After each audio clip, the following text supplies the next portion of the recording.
hicieron favor de traernos fruta también, además del café del agua.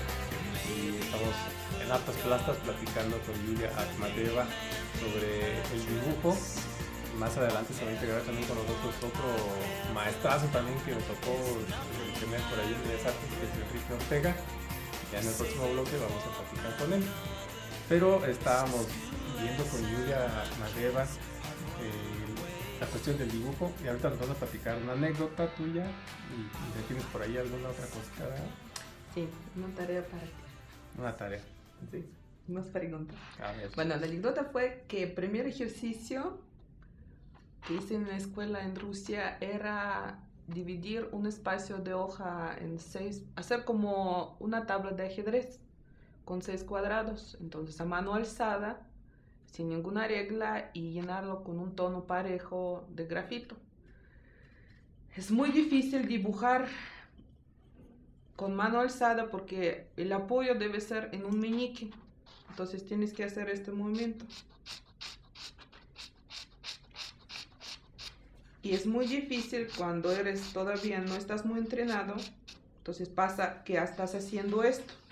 Entonces cuando separé mi mano del dibujo ya quería llorar. Sí. Porque tenía con esta parte de muñeca con grafito así brillante. Y aparte manchas el dibujo. Y el dibujo estaba. Entonces tenía que volver con goma limpiarlo y volver a hacer este trazo. Así es. Bueno, eso es lo que me ocurrió ahorita, a lo mejor ya después. Nos pasa normalmente cuando Sí. somos principiantes. Y estas líneas que... Y esa es una tarea para ti, Armando. Entonces nos vas a decir sobre ubicación estos símbolos gráficos, así hablando con lenguaje más profesional. ¿Qué ves respecto a línea 1 sobre línea 2? La diferencia, podría decir que la línea 1 está marcada muy fuerte y tiene un principio y un fin. La línea 2 tiene un principio y el fin, hay como que se siente que no termina, como que se va difuminando. Se va al infinito. Uh-huh. Y sobre estos dos círculos. Es similar, la línea del primer círculo es definida y está totalmente cerrado. Y la línea del 2 me puede mandar incluso en esta parte. Puedo salirme por aquí o puedo salirme hasta acá o puedo hacerlo al revés y salirme aquí. Hay cierta confusión ahí. Entonces, son esferas. Uno es un círculo, por eso lo llamas círculo, porque está sobre superficie de plano, que es en caso hoja de papel.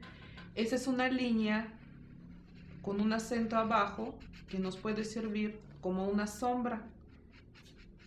Y si poquito hago así, ya no te confundes. Oh, ya le veo el volumen. Ya ves el volumen, exactamente. Y si todavía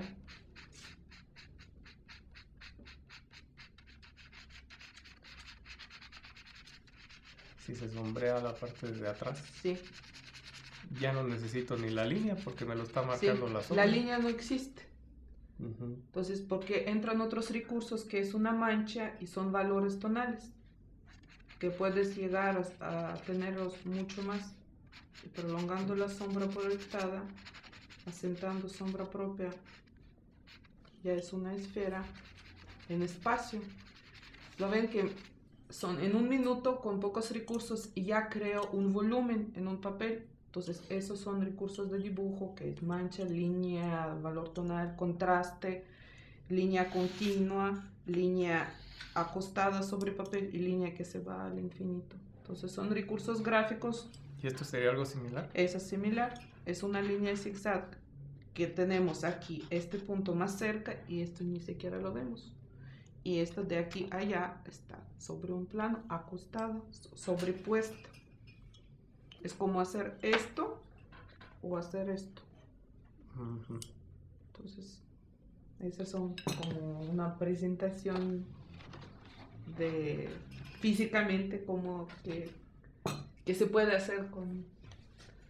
Sí, los recursos. Y ya cuando los vemos a un dibujo terminado, pues incluso por eso a veces no vemos líneas perimetrales, porque estamos jugando con los planos precisamente, ¿no? Las cuestiones de luz y sombra, y también la luz puede resaltar únicamente dejando un espacio, y la sombra o la parte de atrás puede delimitar precisamente la forma, ¿no? Es que hay muchos tipos de dibujo. Hay dibujos decorativos que son ornamenticos, que su principio está basado a esta figura, ¿no? O a esta figura. Por ejemplo, tú tienes rayas en tu suéter y yo tengo dibujos bordados de Oaxaca, entonces son dibujos planos. Entonces aquí juegas con los ritmos. Pero si tú tienes un objetivo, crear una ilusión de algo, entonces acudes a otros recursos. Si quieres crear un signo, un símbolo, acudas a ritmos ornamenticos más sencillos. Entonces depende del objetivo que quieres hacer y depende para qué es. Porque se ocupa el dibujo muy explícito para el cómic, por ejemplo, ¿no? Ahí también se usan varias cosas, pero lo que no me gusta en caricatura japonesa es que son efectos de sombras de espacio. Como son muchas series que producen, hay unos dibujos bastante primitivos. No ocupan mucho efectos espaciales, todo. Por eso me gusta más animación de periodo soviético, que es como más... ¿De qué periodo soviético?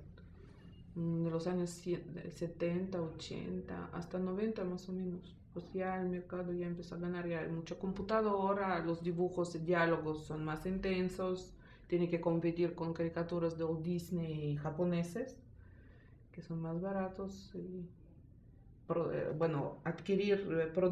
reproducirlos en televisión que subsidiar una película animada de largometraje.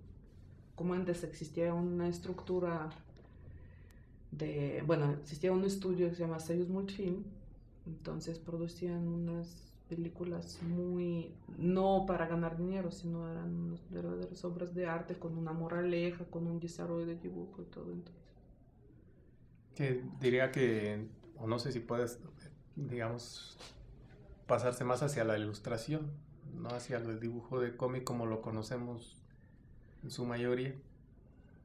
Ya más bien podría ser como una experta para discutir temas de cómic, porque crecí, aunque es difícil de creer, sin mundo de cómic. Entonces me tocó aprender de cultura de cómic ya estando en México.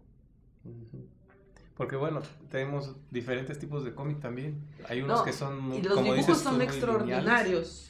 Sí, y ahí calidad línea trabaja y las composiciones son muy dinámicas porque es, digamos, prepaso de animación. Entonces debes imaginar qué está pasando. Entonces son cuadros de una secuencia de una acción.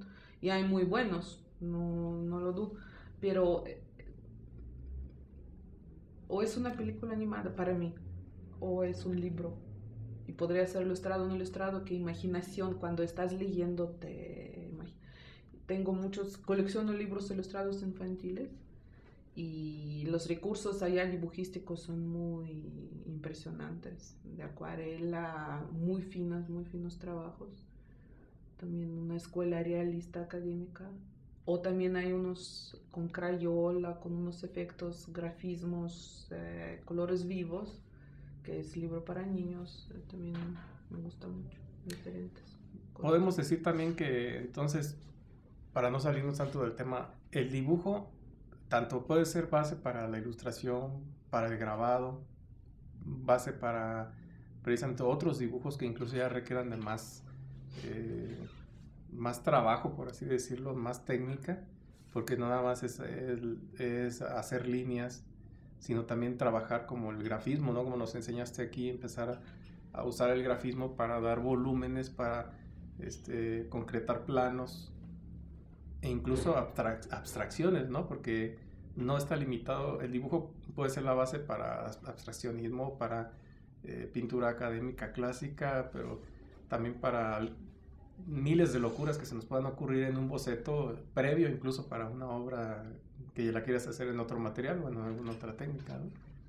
Entonces fundamentamos precisamente el dibujo como la base de varias técnicas plásticas, ¿no? Pues consulté unas fuentes, como pues yo no, castellano no es mi idioma materno, entonces tenía que acudir a unas fuentes para saber cómo se pronuncia. Sí, cómo se pronuncia, cómo se escribe o cómo se considera, porque resulta que investigando en varias culturas el dibujo se interpreta de maneras diferentes. Y me gustó una determinación del concepto que es un lenguaje gráfico universal utilizado por la humanidad para transmitir sus ideas, proyectos en un sentido más amplio su cultura. Entonces, dibujo en transcurso de historia de la humanidad desde los siglos es un transmisor de ideas, de cultura. Pues después volvió grabados, primero eran libros, manuscritos,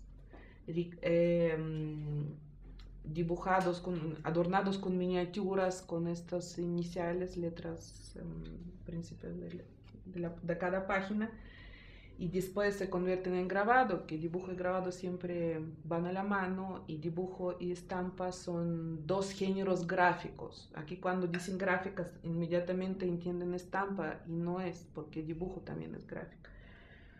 Y por ejemplo, Paul Valéry dice que los tres grandes creaciones humanas son dibujo, poesía y matemáticas. Entonces, ya con esto también, ahí está la importancia, ¿no? También. Claro, y es un lenguaje universal porque si la persona no puede hablar, puede hablar con las manos, que son gestos también que pueden ser reproducidos en dibujo, puede dibujar o hacer entender a una persona a través de un símbolo y transmitir las ideas de modo gráfico, y cualquier mensaje podría ser dibujado. Entonces es un lenguaje, sobre todo no es un concepto, no es solo apoyo de todas las artes visuales, es un lenguaje. Es un lenguaje, si es un lenguaje es parte de pensamiento, y nos lleva a análisis y se convierte en una imagen o en un símbolo. Entonces, digamos, si vamos a hacer una publicidad de este plato de frutas, agarramos una línea, la dibujamos y ya la sabemos de qué asunto se trata, y con recursos muy sencillos, no digo simples porque no es simpleza, sino es sencillez del lenguaje. Y es complicado, e incluso hice una prueba de traducir, el famoso Google, la palabra dibujo, la palabra dibujo en ruso, que se llama рисунок, lo pongo en Google y me lo traduce imagen.